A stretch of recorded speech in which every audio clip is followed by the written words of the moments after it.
Amen. Salamat po sa within yun. At sa pagkakataon po ito ay mapapakinggan po natin ang lingkod ng Panginoon galing pa po sa Compostela Valley Province. Pastor Dayan.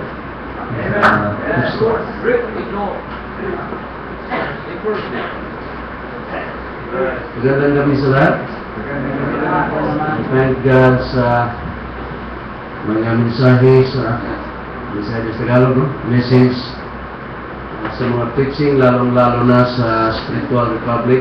Amen. And observe that last year, nung pumunta ako kay Pastor Ben, and then nakita ko lang gaano ka-close ang kanyang katauhan doon.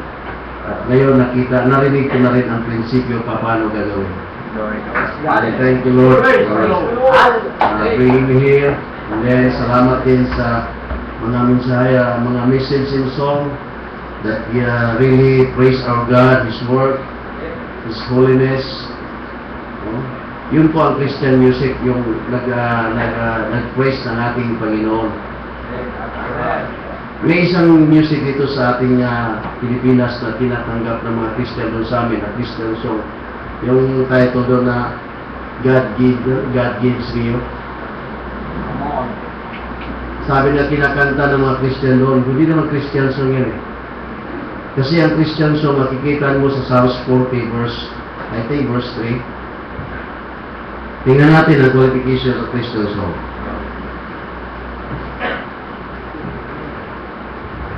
In Psalms 40,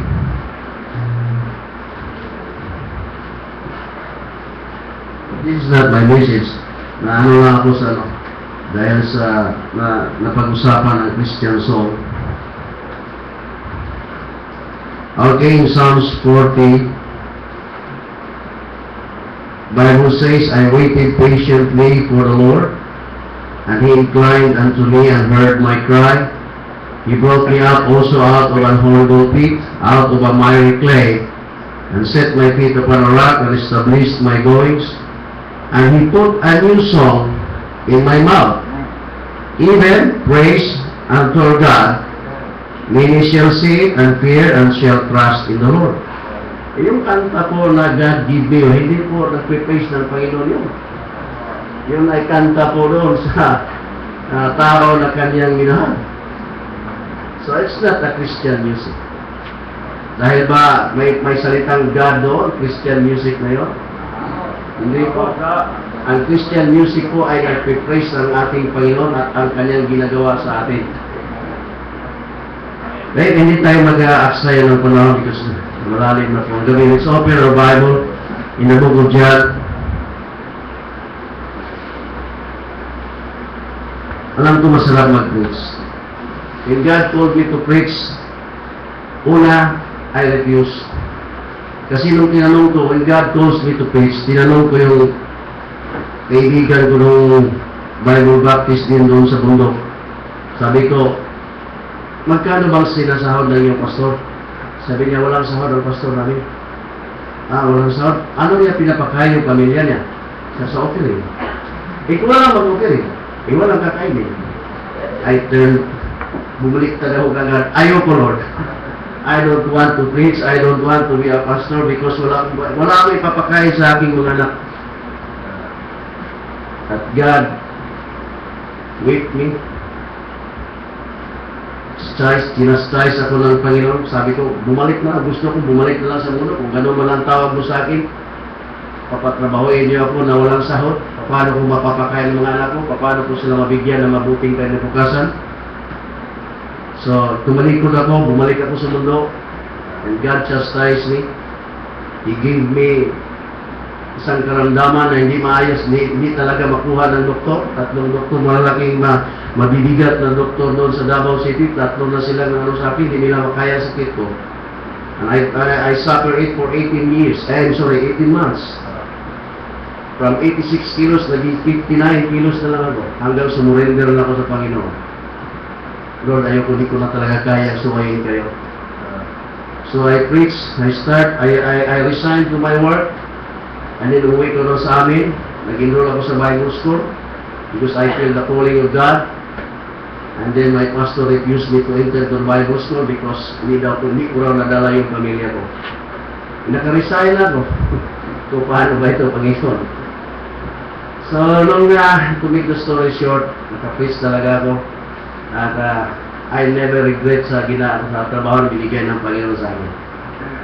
Kaya, sabihin natin, kahit magdamag tayo, okay ako magdamag mag-preach, pero alam ko na maantokin kayo. Hindi nyo rin kaya dahil ang inyong trabaho is just to listen to preaching. Okay, let's open our Bible in the book of John. Sinsa na tayo sa Tagalog ko, medyo buhol-buhol. Okay. Pagdating ko sa Manila, may tinanong ako na ali, saan ko ba pwede sumakay dito? Bisaya ka sila, no? Eh, oo, bakit? Kasi yung bila mo, naninilipit ka sa Tagalog eh. Sabi ko, naintindihan mo ba? Naintindihan mo rin? Naintindihan mo ba? So, naintindihan ko naman. Ayun, importante, naintindihan mo. Kung saan po tayo pwede sumakay dito? Ayun.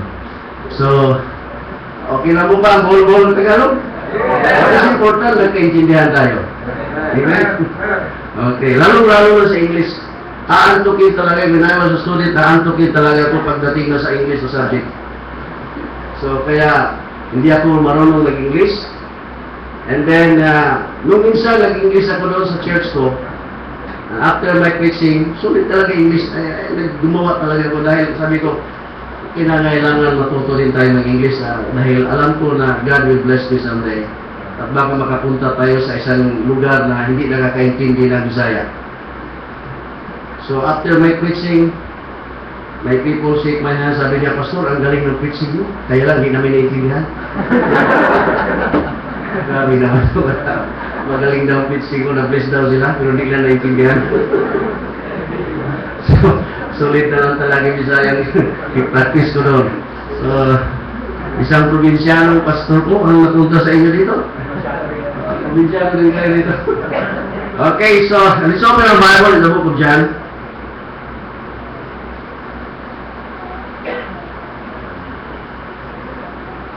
Verse 11, chapter 11, I'm sorry. Pastor, hindi ma. Itali ko. Thank you. Okay, shall we stand please in John chapter 11, I'm going to preach to you. Our message comes from the shortest verse in the Bible. Alam niyo na tayo. In the original tongue, the shortest verse is pray without ceasing. But when it translates ito sa English, ito na ngayon ang shortest verse in the Bible. Jesus wept in verse 25. Are you there? Diyan po kayo? Okay, I'm going to read. The Bible says, Jesus wept. Let us pray. Our Heavenly Father, thank you so much, Lord, for this great privilege that given me an opportunity to preach your word here in this place. And I thank you, Lord God, nakilala ko ang iyong mga katauhan. They are saved by the blood of the Lord Jesus Christ. And sana po, Panginoon, gamitin niyo po ako dito. Habang ako'y nakatayo ay mag-preach ng iyong salita, pangaral sa iyong mga katauhan. At sana po, Panginoon, tulungan mo po ako, may fill me with the power of the Holy Spirit, and bless the message and thy word into the hearts of your people. Please forgive us from all our sins and trespasses that we have done. All these things we pray in Jesus' name. Amen. Okay, you may now be seated.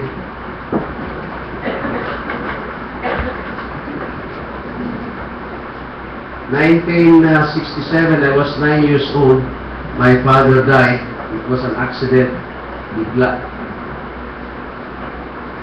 So, pag-uwi ko sa school, yun ang papa ko. Itaburol na. I was grade 3.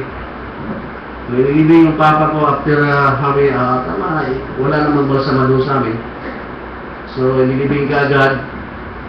Nag-iyakan yung mga tao doon, mama ko, mga kapatid ko, nag-iyakan. Hindi ako naiyak. Hindi ko kasi naintindihan yung patay. Nung after may ilibing na yung papa ko, nagtaka na lang ako, hindi na umuwi yung papa ko. Yung pala ang ibig sabihin sa patay. Mawawala na sa atin at hindi na babalik.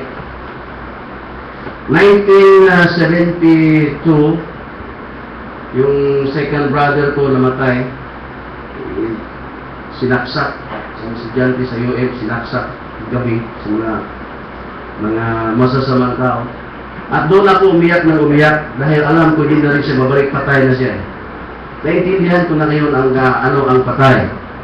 So, ang kamatayan po is a bad news to us. Amen? There's only one death that is a good news, and that is the death of the Lord Jesus Christ. Because His death is the payment for my sin, for your sin, and for our sin. Amen? And God said, it is finished. Natapos na po niya, binayaran ng ating mga kasalanan. Kaya I always preach on the streets that the death of Jesus Christ is a good news to me, it's a good news to you if you are a sinner, because the death of our Lord Jesus Christ is the payment of my sin and all your sins. Maraming nakikinig, pati mga Muslim, nakikinig sila sa akin when I preach that why Jesus Christ died. So it's a good news. It is the only news na ng isang patay na bigla ang kanyang kamatayan na isang good news, at yun po ang kamatayan ng ating Ginoong Jesucristo. At iba na doon, wala na po. Lahat na po ng mensahe ng kamatayan sa ating mga loved ones ay hindi po masaya. And this time, in John chapter 11, meron ito nakita o mabasahin natin, ay merong close friend ni Jesus Christ named Lazarus died. Amen? Lazarus was a close friend of Jesus Christ. And then, nabinalitaan siya na si Lazarus ay nasakit. And then, hinintay ni Jesus Christ ang 2 araw. After that, pumunta na siya doon. At nakita niya si Lazarus, it was already laid in the grave 4 days. Kaya nga, mamaho na siya. And then, sinabi dito sa verse 11, sa 35, Jesus wept. Totoo po ba na si Kristo ay umiyak dahil namatay si Lazarus? Totoo po ba ang mensahe na si Jesus Christ dito ay napahanuhol sa iyak dahil namatay ang kanyang kaibigan? Now look at verse 4. The Bible says when Jesus heard that, He said, this sickness is not unto death, but for the glory of God.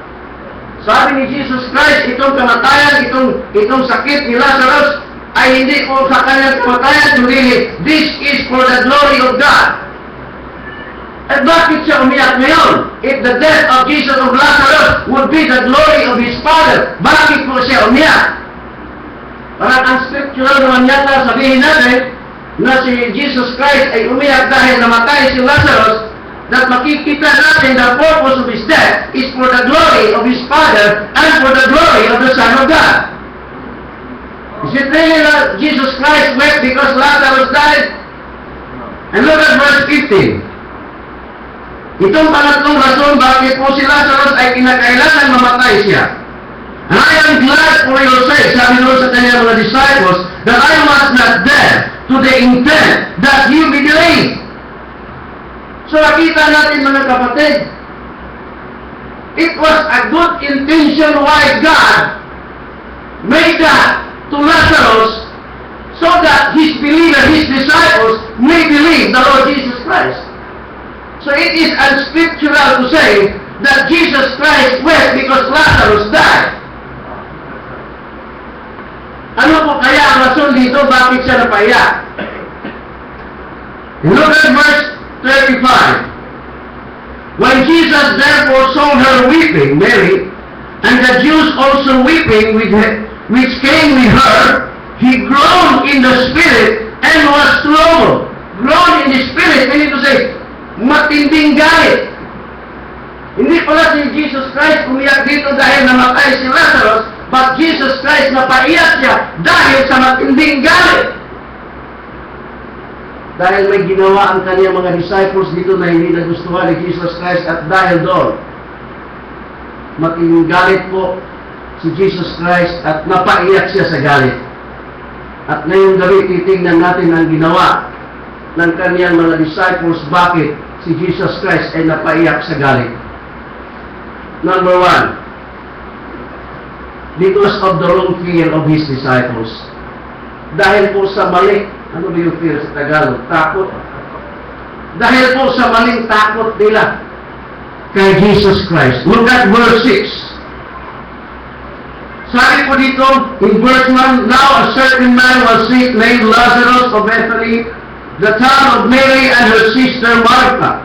It was that Mary which anointed the Lord with ointment and wiped his feet with her hair, whose brother Lazarus was sick. Therefore his sister said unto him, to Jesus Christ, saying, Lord, behold, he whom thou lovest is sick. When Jesus heard that, he said, This sickness is not unto death, but for the glory of God, that the Son of God might be glorified thereby.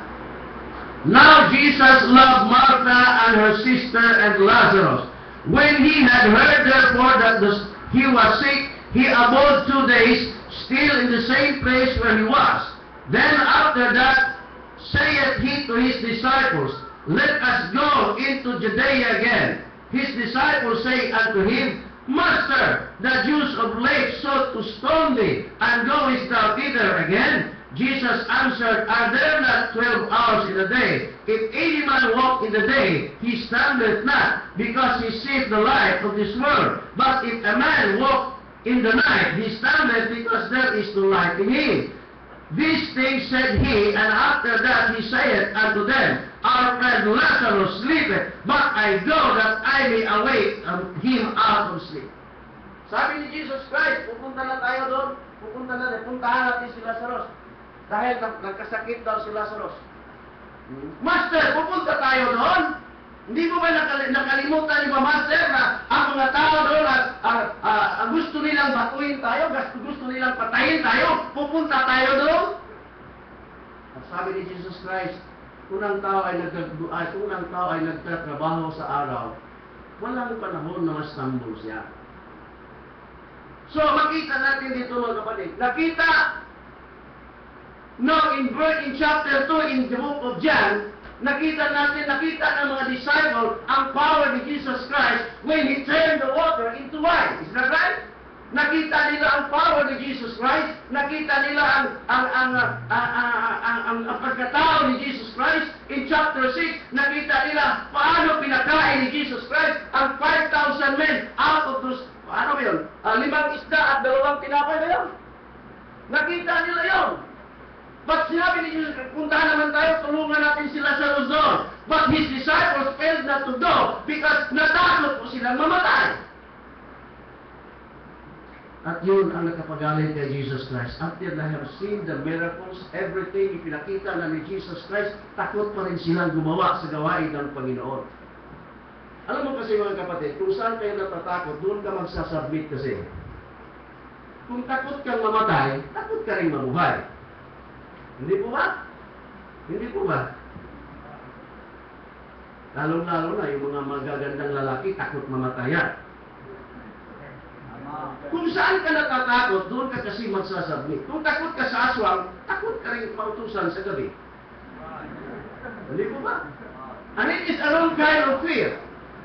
Takot kang magutuman sa ministry, hindi ka po magamit ng Panginoon sa ministry. Kung takot ka mawalan ka ng trabaho, hindi ka po pwede na mag-serve ng Panginoon. Even Sundays, you can give a full support in the work of God, even Sundays, because takot po kayo mawalan ng trabaho. Kung saan kayo natatakot, you will submit. Kaya nagalit ang Panginoong Jesucristo.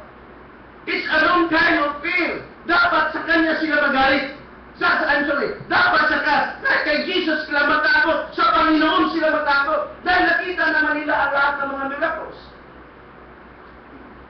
Yung mga kapatid, minsan mga Christian, takot tayo mawalan ng mga earthly friends dahil kay Jesus Christ. Okay lang sana mawala sila, huwag lang pa sana ng Panginoon. Ano namang kabuluhan ng mga earthly friends natin? Minsan takot tayo mga kapatid na mawalan tayo ng trabaho sa paglilingkod ng Panginoon. Minsan takot tayo mga kapatid dahil natin ang ating mga anak sa paglilingkod ng Panginoon. That was the compromise offered to Pharaoh to Moses. Sabi ni Pharaoh, Moses, sino po bang magsisimba doon sa wilderness? Sabi ni Moses, kami pula. No, di ba, delikado Moses. Di mo ba nakikita ang delikadong lugar ng wilderness? Iwan mo lang yung mga bata dito. Kayo lang doon mga lalaki. Kayo lang mga magulang. Punta doon. Magsisimba kayo sa inyong Panginoon. Iiwan nyo lang mga bata dito. And Moses refused that offer. Why? Dahil alam ni Moses, walang mabuting kinabukasan ang mga bata sa Israel when they were in Egypt. Nakuha niyo po yan? Wala po silang mabuting kinabukasan ng ating mga anak kung iwan natin sila sa mundo. Lahat po ng blessing at kailangan ng ating mga anak ay nandoon po kay Jesus Christ. Ba't di natin sila dali? They need a Savior. Amen? Our children need a Savior. They need the Word of God. They need the blessings of the Lord. Bakit takot natin silang dalhin? Sa wrong kind of faith. Dito po nagalit si Jesus Christ. Hindi po siya napaiyak dahil po namatay si Lazarus and he felt so bad. Napaiyak siya dahil po sa galit niya sa ginawa ng kanyang mga disciples. Sinabi niya, pinilit na niya, sige, pumunta na tayo. Si Lazarus is there. Kinakailangan puntahan natin doon. And I was glad that I was not there to the intent that you may believe. Come on, let's go! At anong sabi ng isang disciple in verse 16? Then Thomas, sana walang Thomas dito. Then Thomas, which is called Didymus, unto his fellow disciples, let us go also go, that we may die with him. Sumunod naman, mabigat naman puso. Hindi po ba? O sige, punta na tayo. Bahala kung mamatay. Sumunod naman, mabigat naman ang damdamin. Alam mo ba, kung ganun pa rin ang ganun ang ugali mong katrabaho, sa Binisaya, kontra gusto. That's right. Wala pong magandang resulta ng trabaho. Wala pong quality ng trabaho. Yeah. Kaya minsan sa bahay namin, mga anak ko, lutusan ko. Kaya ang baso namin ko, wala na. Hindi na yung mga breakable ng taka. Kung mahimo ka ng kawayan na lang sana. Kasi pag lutusan mo, hindi pagkagos, itapon-tapon lang eh. Kahit pusa na walang kalamanan. No good quality of work. Why? Ang bilis na Tagalog, sakit sa damdamin. Not happily na magpunta sila doon at sumama kay Jesus Christ. Nung marinig ni Jesus Christ, nagalit si Jesus Christ dyan. At sana naman mga kapatid, alam naman natin tayong lahat po'y tinawag ng Panginoon sa kanyang gawain. God has a purpose in saving us. Amen? Not only to enjoy the eternal life, but to work the ministry of God. In 1 Corinthians chapter 3, please open your Bible. In the book of 1 Corinthians chapter 3, in verse 9, 1 Corinthians chapter 3, verse 9, for we are what? Laborers. So, gawain tayo. We are, sino itong we? The body of Christ. Every Christian, we are laborers together with God. Ye are God's husbandry, and ye are God's building. In verse 13, every man's work shall be made manifest. So makita natin mga kapatid, meron talagang gawain ng Panginoon na ibinigay sa atin, in-entrust sa atin after we got saved. Amen po? And I know that gawain ng Panginoon is to go and make disciples in the Lord Jesus Christ. God saved me nung magbagyo sa amin sa Pablo, naipit ako doon sa Buhawi, bumagsak yung Buhawi, tatlong Buhawi doon sa amin, naipit, nag-rescue ako ng isang dalawang pamilya, naipit yung paa ko sa tubig, sa kahoy, pataas na ng pataas yung tubig, sabi ko mamamatay na ako dito. But the Holy Spirit comfort me, sabi niya, ay binigyan niya ako ng isang verse in Psalms 34 verse 17, the righteous cry, and the Lord heareth, and delivereth them out of all their troubles. After that, sabi ng Holy Spirit sa aking mind, okay, you pray what you want. Sabi ko, Lord, kung mamatay na rin ako, okay lang. Hindi na kayo logi sa akin. For 20 years preaching the Word of God, hindi na kayo logi. Marami na pong naligtas. Marami pong mga churches na na-edify sa pag-preach ko sa salita sa iyong salita. Kaya lang, pangalawa, magkita na rin tayo. Kung mamatay ako rito, magkita na rin tayo. I know that I'm going to heaven. And I miss you, Lord. Pangatlo, I will enjoy now the mansion in heaven and the streets of gold. Kaya lang, Panginoon, sabi ko, kaya lang, Panginoon, I think I still have strength. Magamit po pa ako. And I have in my heart the right message of the gospel of salvation that needs the world needs it. Gusto ko pa sana mag-preach. Kaya lang, naipit ako dito. I cannot move this dahil sobra pong laki ng puno ng kahoy. Kaya sabi ko, I know that you can help me. I'm going to push it out. So, itinulak ko, sumidsida ko sa ilalim ng tubig, tinulak ko yung malaking puno, nakaipit sa aking paa. At umusad naman ng puti, kaya nabunod ko yung paa ko. God preserved my life in that situation. There's only one reason. He wants me to preach the gospel. He still wants me to preach the word of God. He still wants me to win souls for Christ. He still wants me to edify the believers of Christ. Ayun po ang purpose natin. And I know that God preserve your life, every one of you, not only that you will enjoy eternal life, but also that you can be used by the Lord God in His ministry. Amen po? Minsan may isang bata, nag-water baptism sila pagkatapos doon, nag-booting sa dagat kasi nag-booting, nalulod. Nalulod yung bangka. Isa noon, so yung batang bagong young people, na bagong binautismuhan, namatay. Ginawa nila, namatay, nalulod. Iyak yung parents. Kung kailan ang aking anak na nag-surrender na magpagamit ng Panginoon, bakit namatay siya ngayon? Sabi ng pastor, hindi na po kailangan ng Panginoon ang kanyang serbisyo, kaya pinauwi na siya. Hindi po ba? Pag hindi na kailangan ng Panginoon ang ating serbisyo, pinapapauwi na tayo sa langit. At bakit ngayon, hanggang ngayon, nandito pa tayo sa mundo? Because God wants still our service.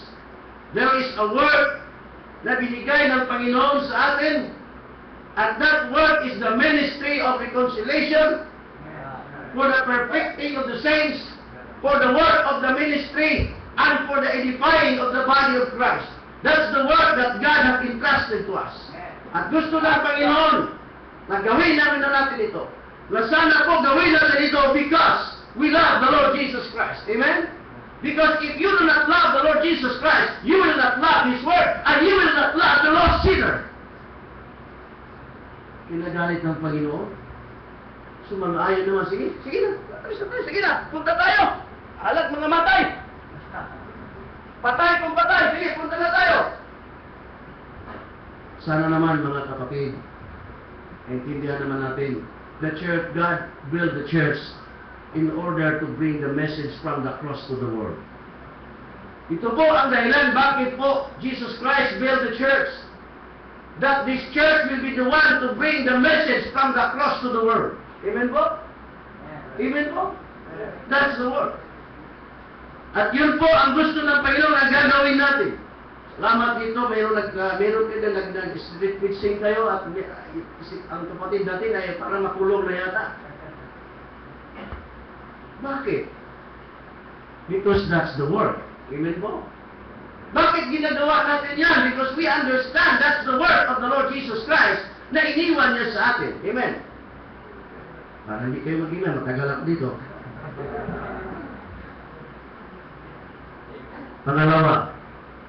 Pangalawang dahilan bakit si Jesus Christ napaiyak sa galit sa ginawa ni Martha.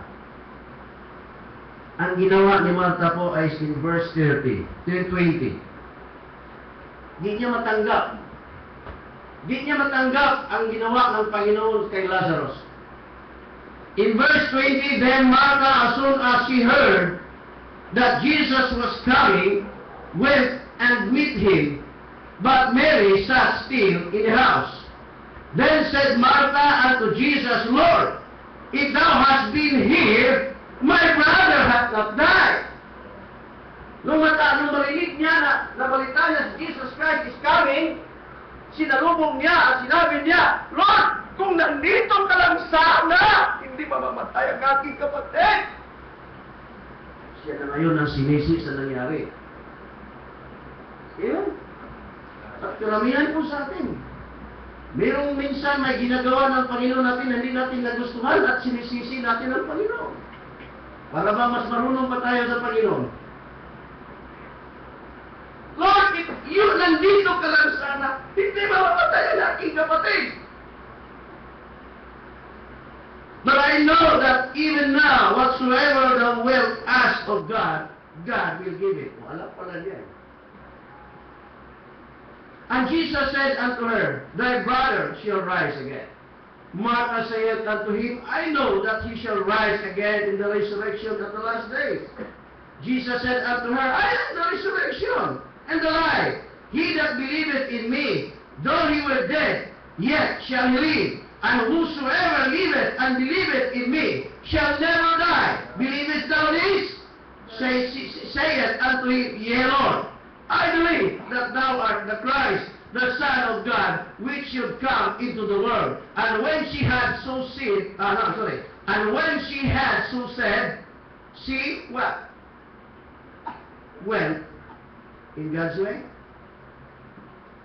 Tapos niyang marinig yung paliwanag ni Jesus Christ. Sabi niya, I believe that you are the Son of God, you are the Christ, the Son of God that will come into the world. And after sinabi niya yan, tinalikuran si Jesus Christ. Kinisnap niya si Jesus Christ. Dahil ginawa ko nung araw when God calls me to preach. Doon ako sa bundok, nagtatrabaho noon when God called me to preach. Kinabukasan, tinanong ko yung kapatid, yung Bible Baptist, sabi ko, Brad, magkano ba yung sahod ng pastor niyo? Eh, walang sahod ng pastor namin, hindi sinasahuran niya. Eh, paano niya pinapakain yung pamilya niya? Offering ko. Ikaw lang mag-offering. Wala, kakainin. At sa gaya ng ginawa ni Martha, I turned my back and sabi ko, no. Gisnap ko ang Panginoon. Dahil hindi po naintindihan ni Martha ang pangyayari. Alam mo pa nga mga kapatid, the Bible says in Romans chapter 8. In Romans chapter 8 verse 28, I know this is a very familiar verse sa atin. In Romans chapter 8 verse 28, ito po sabi ng Panginoon dito.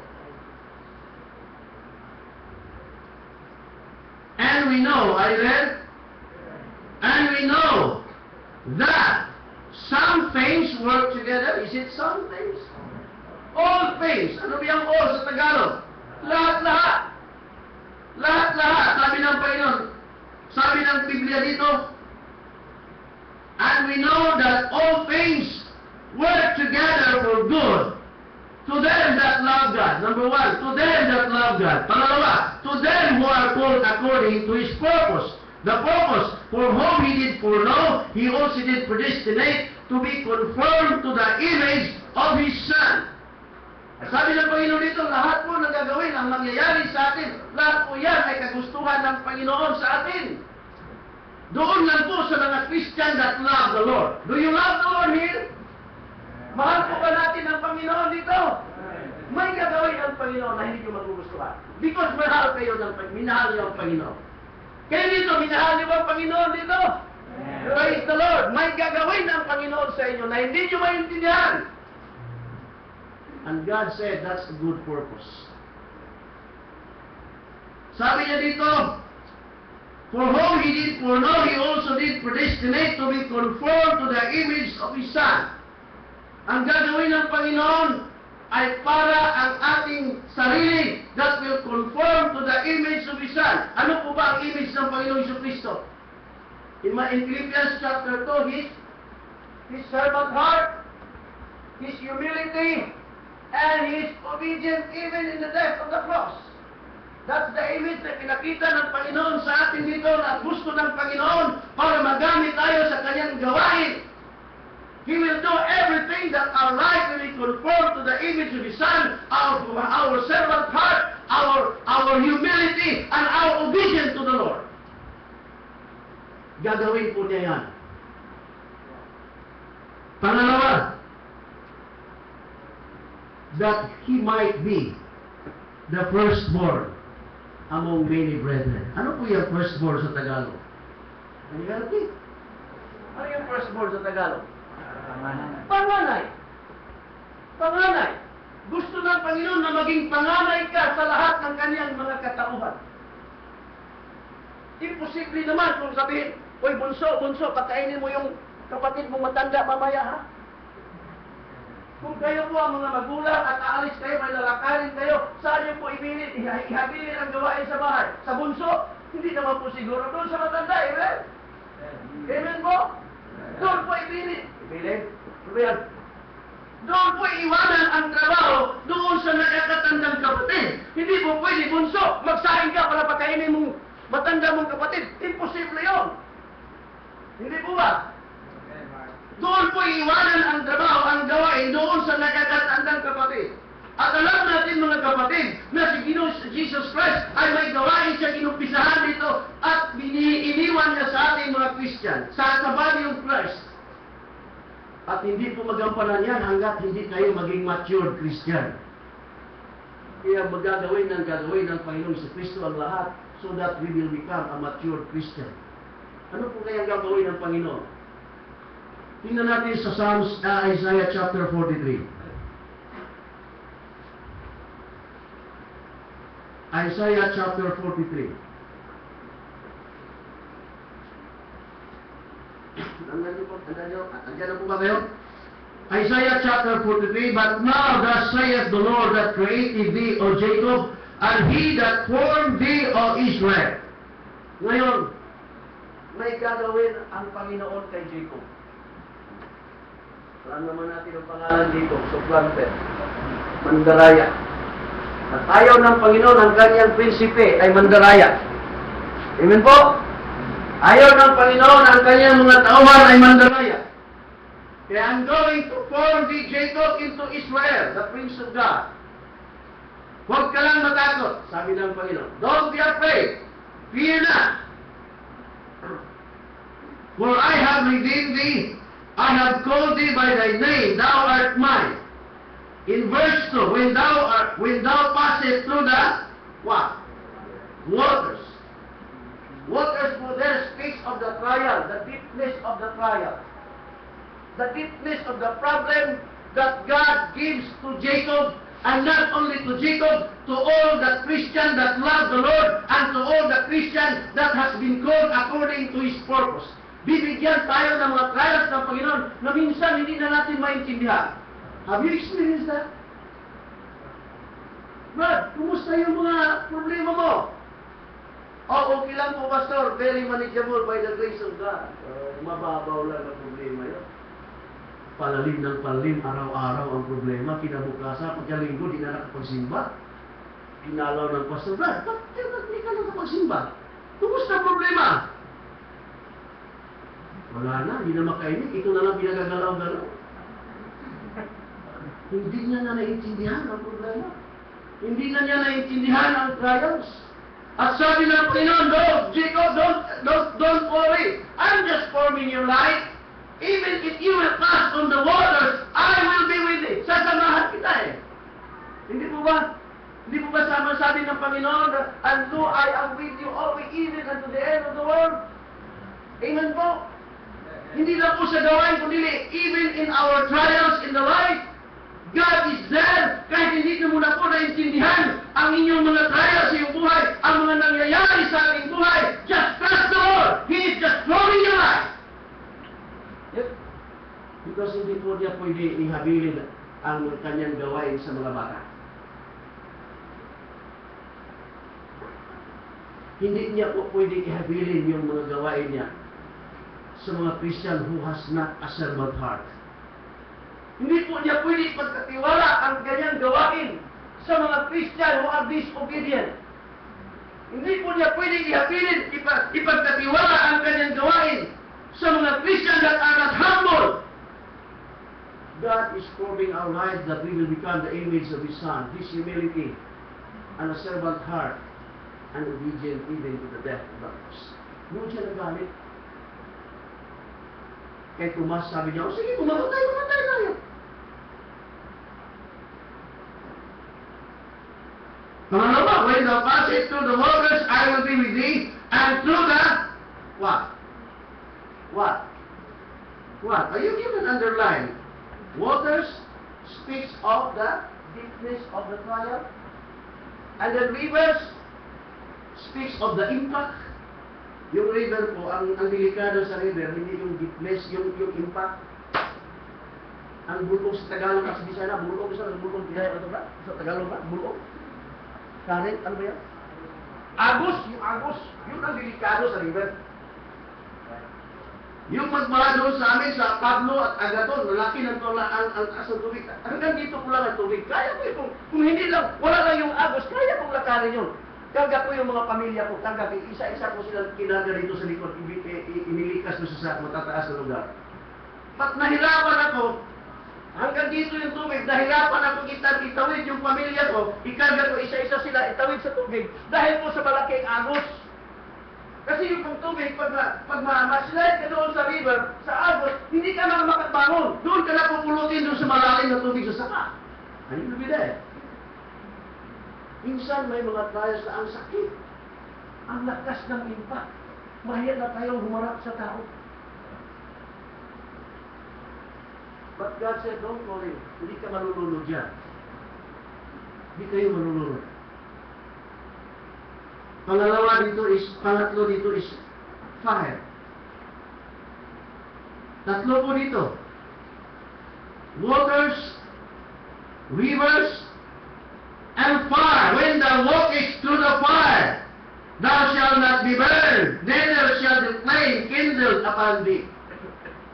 Fire speaks of the intensity of the problem. Init masyado, nakakapasok na. Minsan, yung ibang Christian, nag-suicide na lang, ayaw nang mabuhat. Nakakahiya yung problema, hindi na po nila makaya. Minsan, sasabihin nyo, Brad, may problema ako, Brad. Lugan-lugan ko. Ano problema? Dito po. Yan kasi napapala ko, hindi ka nagsisimba eh. Sa multa na niyo. Oo. Pumunta doon sa church para magpa-counsel sa pastor dahil hindi na po nagsisimba dahil po sa problema, ayaw niya umarap ng tao. Wala na siya magawa. Pumunta doon sa church, pahanapin yung pastor para magpa-counsel. Sabi ng pastor, ito na naman! Hindi magpapakita kung walang kain sa church. Ang sakit naman. Pumunta doon sa church para makakain ng bread of God. Ang ibinigay bato. Pumunta doon sa kaibigan Christian para magpa-counsel, para makakain ng egg, itlog, ang nakain, scorpion. Pumunta doon sa ibang Christian para magpa-counsel, ang nakain, hindi isda, hindi ahas. Minsan, masakit ng problema, dinagdagan pa sa mga Christian. Napakasakit na trials. At sabi ng Panginoon, Jacob, don't worry, I'm just forming your life. At sabi ng Panginoon dito sa verse 3, for I am the Lord thy God. Ako po ang iyong Pang-Diyos. Ako po ang nagbibigay niyan. The Holy One of Israel, thy Savior. Since in verse 4, since thou wast precious in my sight. Wala na pong ibang precious sa mata ng Panginoon kundi sa dispensation ngayon, kundi tayo po mga Christian. Amen? Amen po? Dahil po, mahal niya tayo, we are bought by the blood of Christ and because there is a great work na ibiniwan niya sa atin dito. Kaya mahal tayo ng Panginoon, inaalagaan tayo ng Panginoon. Kaya lang, hindi niyo po maiwan ang kanyang gawain doon sa mga Christian that are not mature. Kaya gagawin ng Panginoon ang lahat so that we become mature Christian.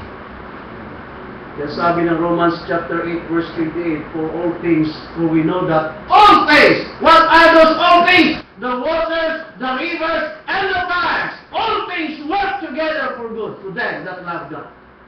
Hindi po magustuhan yung water. Water for cleansing.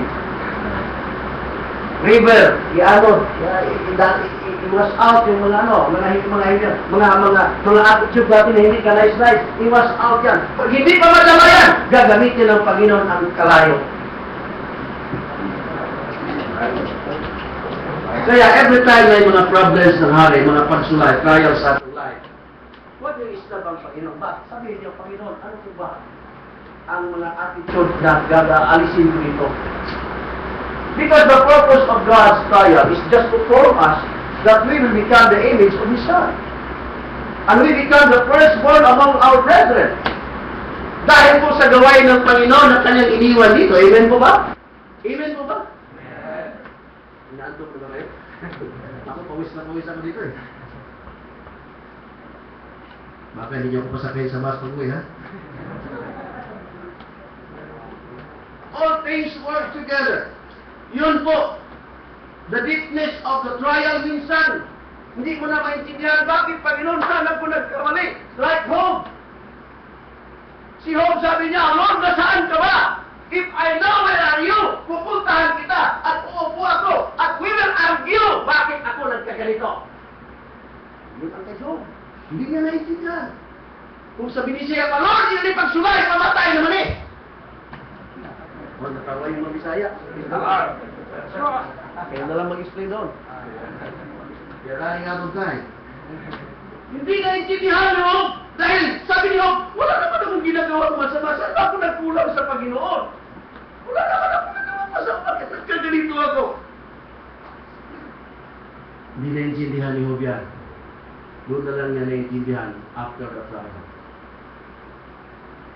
Gusto lang pala ng Panginoon na mapahiya ang diablo sa kanya.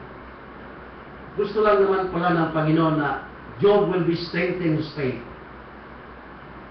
At gusto lang ng Panginoon na dudublihin yung blessing ni Job.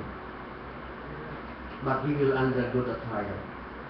Sabi mo sa kagaya no sa Israel, God promised to Israel, ililipat ko kayo sa lupain that floweth with milk and honey. Ano po ba yung honey sa Tagalog? Ano? Milk? Ano? Pulot?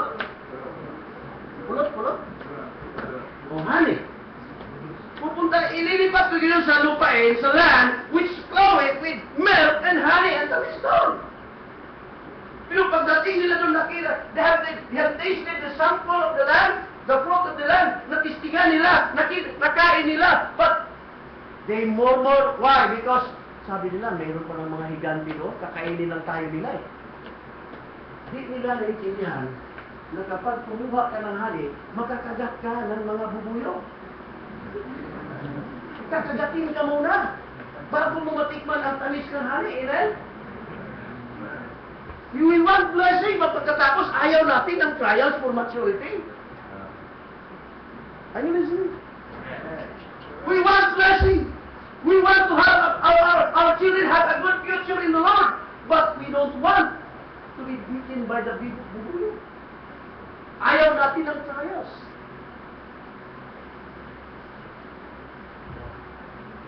ang trials po mga kapatid, kung ititingnan, that is a blessing in disguise.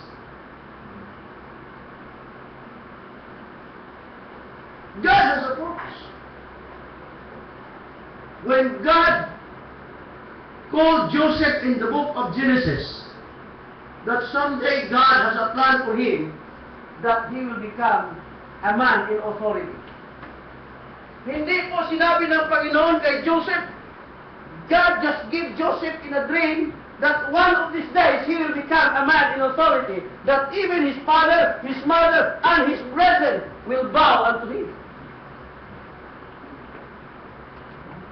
At paano ba ginampanan ng Panginoon yan?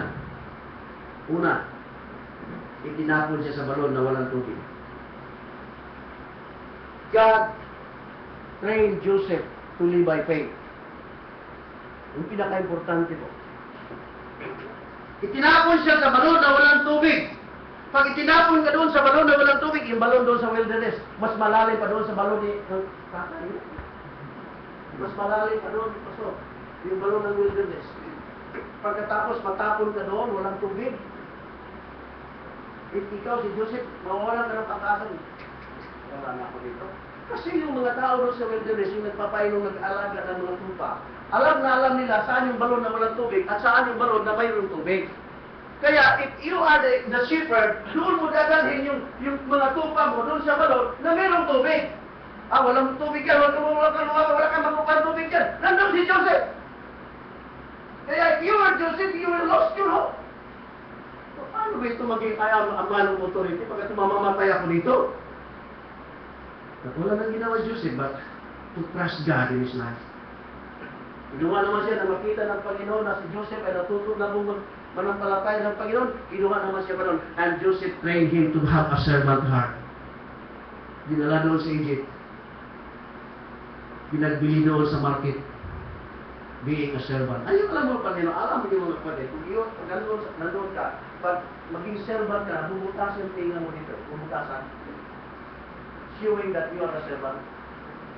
Kahit po umalis ka, lumayas ka doon sa iyong amo, pagpunta mo sa ibang bansa, servant ka pa rin dahil may butas sa iyong tinga mo.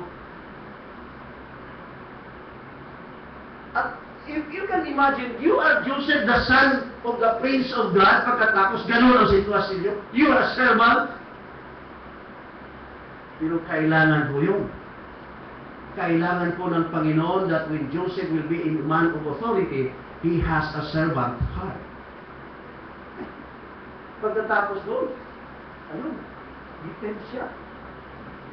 God allows temptation so that He will prove to Joseph that when he become a man of authority, he has to live a holy life. Amen po? At nung nandoon na rin siya, na-prison na siya doon, prison na siya doon. Nakulong na siya doon. Alam mo ba ang kaso ni Joseph? Death penalty. Buti hindi siya pinutulan ng liig. Buti hindi siya iinihan ng kahoy. Doon siya nilagay sa dungeon. Forever na yun doon. Death penalty yun eh. At nandun si Joseph wala po, nag-asap rin siya sa Panginoon.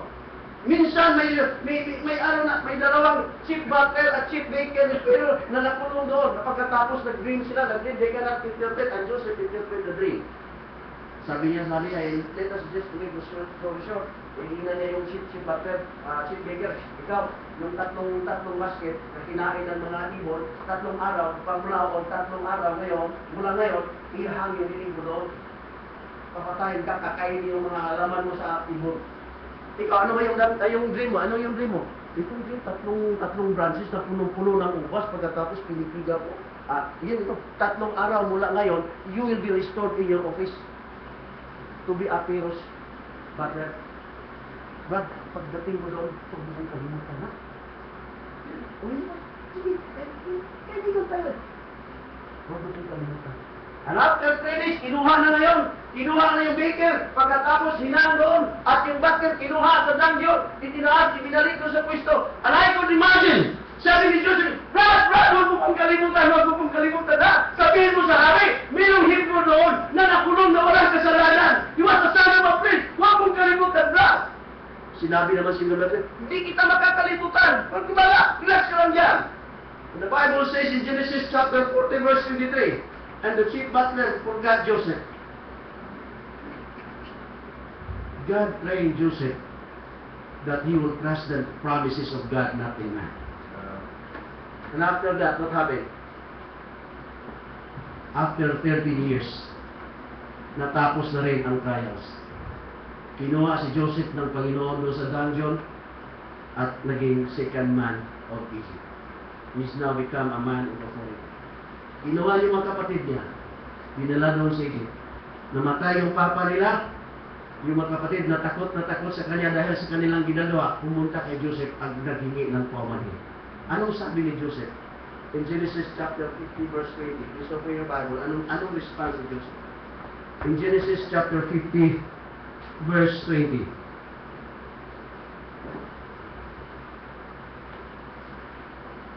Ito sabi ni Joseph. Sabi niya sa kanyang mga kapatid. Are you there? But as for you, you thought evil against me, but God meant it unto good, to bring to pass as it is this day, to save much people alive. God's plan to Joseph that someday he will become a man in authority. The purpose that there will be many people be saved. Amen? Amen? Yun ang purpose ng Panginoon. Sabi ni Joseph dito sa verse 20, sabi niya dito, but as for you, you thought evil against me. Minsan, yung mga tayo, hindi natin maintindihan, minsan sinasabi ng Panginoon, Lord, unfair ka naman yata.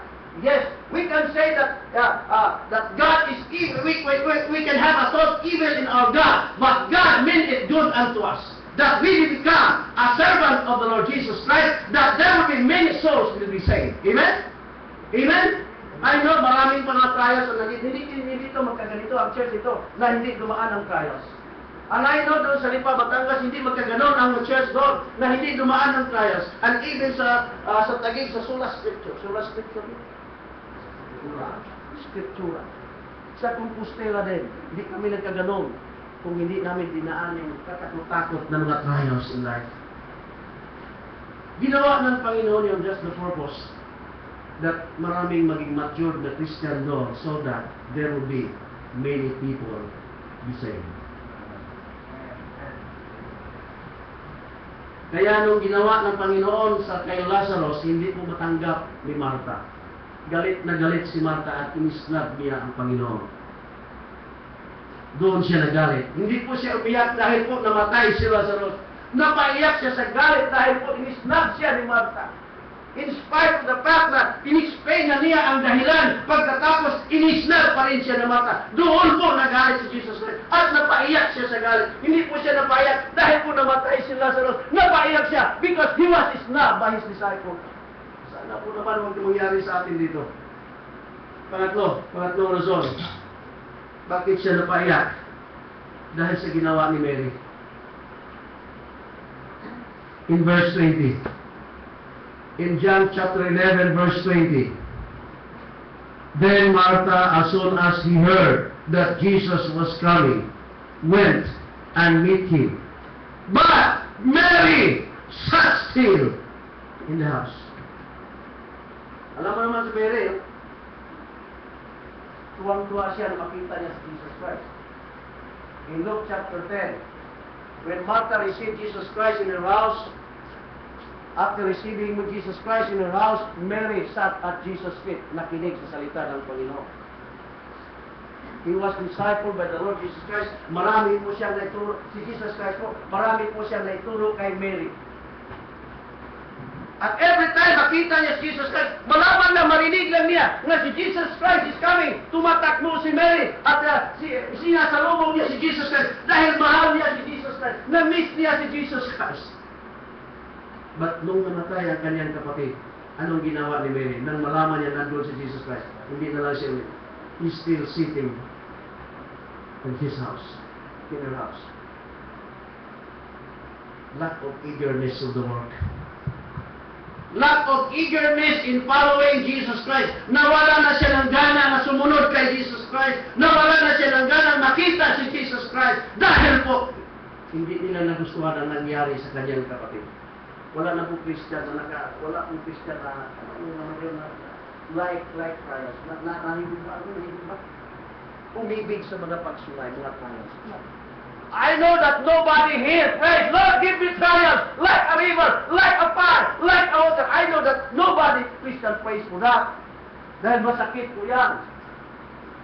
Ba't gagawin ng Panginoon yan? Dahil po may sadya ang Panginoon sa atin at hindi nagustuhan ni Mary.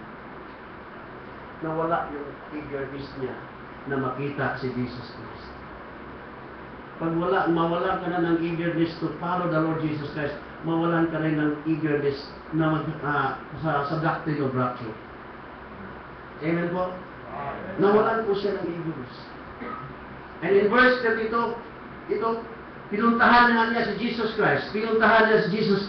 And in verse 32, and then when Mary was come where Jesus was, and saw him, she fell down at his feet, saying unto him, Lord, if thou hast been here, my brother hath not died. Ayun, sinisi na naman siya. At doon napaiyak si Jesus Christ. Doon siya napaiyak. Hindi po napaiyak siya dahil po namatay si Lazarus ang kanyang matalik na kaibigan.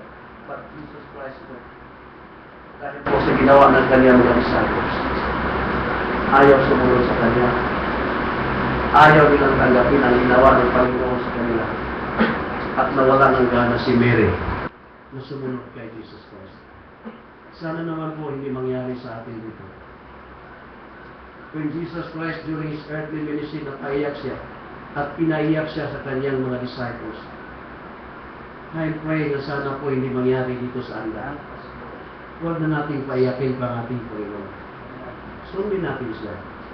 You have your Bible, you read the Bible, understand the Bible, whatever the trials that you have met, tanggapin mo yan. That is for good according to the Bible. That is for good. Gusto lang ng Panginoon that you will become mature. Gusto lang ng Panginoon na you will become like the image of His Son. His humility, His servant heart, and His obedience.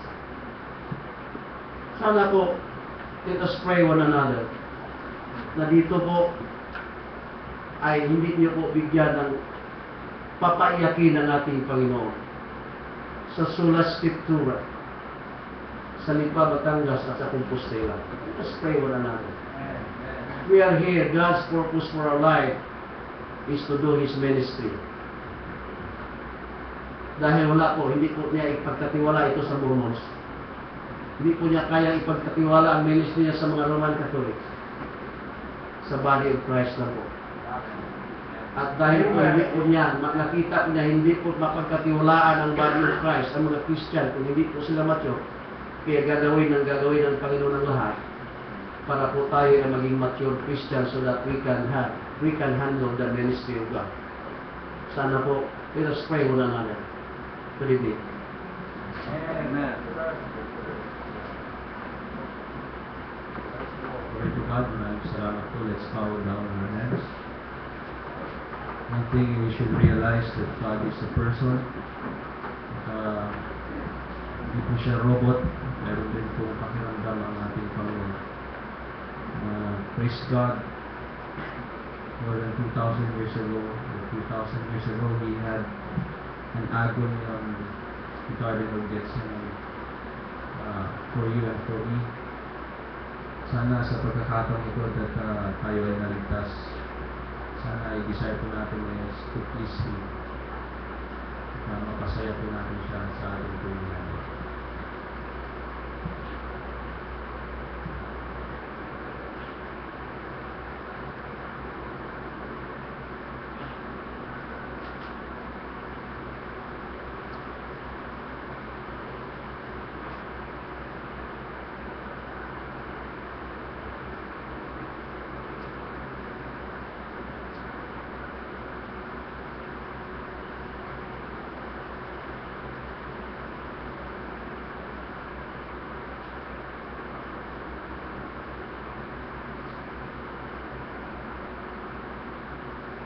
Dakilang Diyos na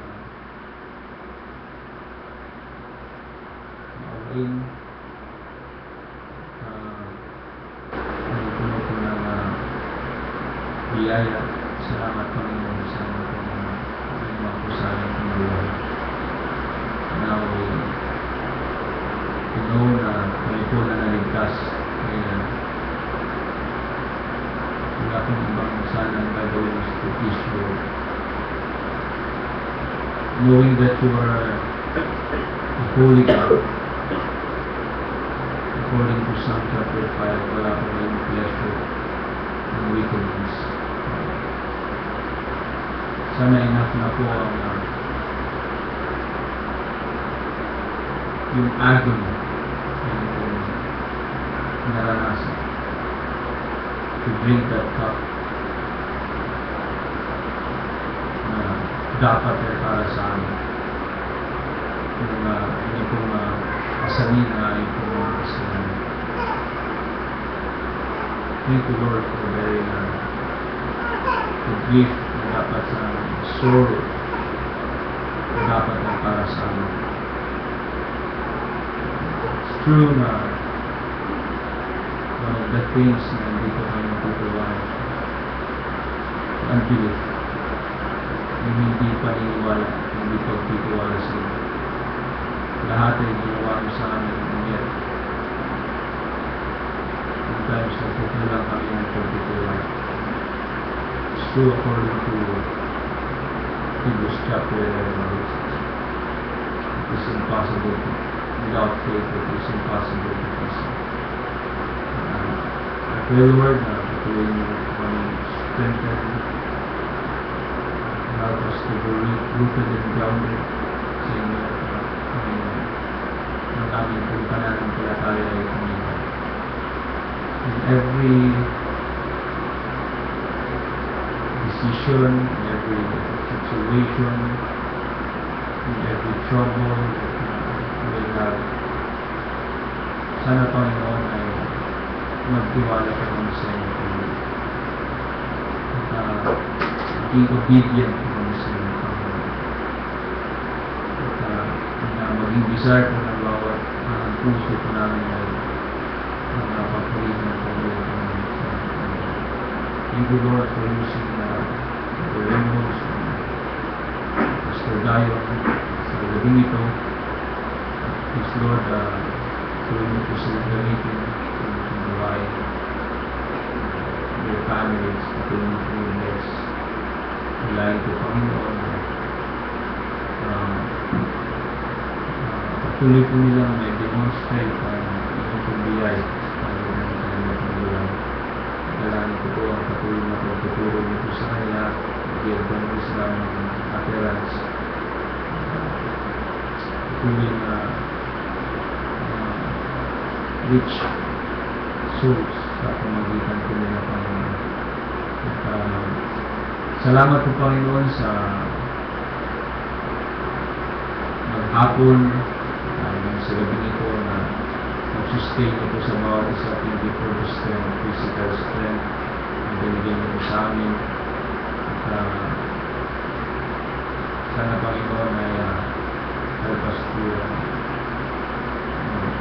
give us patience, Panginoon. At sana hindi po namin masayang mga katotohanan na ito. Dalahin ko po ang inyong pag-iingat, tunay na mga taong titiwala ay inyo ay mayroong matamis na tulog at bigay mo sana kami ng kapayapaan sa mga dito at joyful heart, tuloy na hanggang sa tutulog na lang ng pag-uway kasi bigyan niyo po kami ng panibagong kalakasan tomorrow. Handa po kami sa mga mahamok ng mga katotohanan na amin po nakakatilaw. At salamat po sa local church dito at sa brethren na patuloy na nagpapagamit at patuloy po ang sustain sa bawat isa sa amin to serve ang kapatilan ng mga bisita po namin. Salamat po sa refreshment. Please, condition kami ng inyo po i-bless. Salamat po for using the brethren at bigyan na kayo po ng kalakasan sa salamat po at patuloy na kayo po ang magiging po sa ito ang dalagin sa pangalan ni Jesus. Amen.